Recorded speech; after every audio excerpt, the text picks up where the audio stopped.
Vietnam's legislative office approved Vo Van Thuong to be the country's new president. He was sworn into office to be in office until 2026 during an impromptu session at the National Assembly in Hanoi.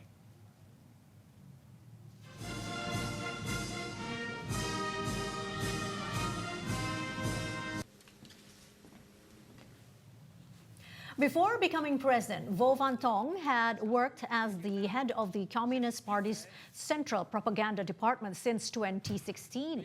Thuong's appointment came 2 months after former President Nguyen Xuan Phuc stepped down. Phuc, who also served as prime minister, requested retirement after he took responsibility for his subordinate officials' involvement in several high-profile corruption cases. According to the Vietnamese constitution, the president represents the country in domestic and international affairs. He also served a largely ceremonial head of state post.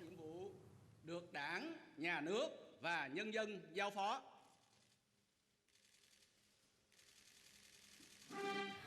Malaysia's Prime Minister Anwar Ibrahim said that ASEAN should hold Myanmar's military leaders accountable for blatant human rights violations. During a conferment ceremony for doctors of law in the Philippines, Prime Minister Ibrahim says ASEAN should speak up and do more to rein in Myanmar's military leaders.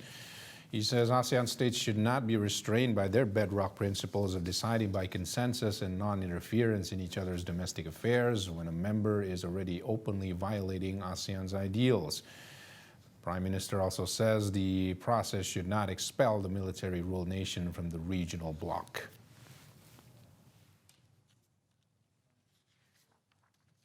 Today, decision-making by consensus continues to be a central tenet of ASEAN.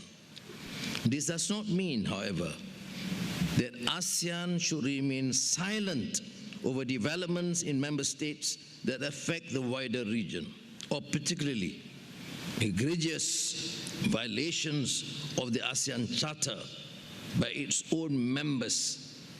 In all honesty, I believe that non-interference is not a license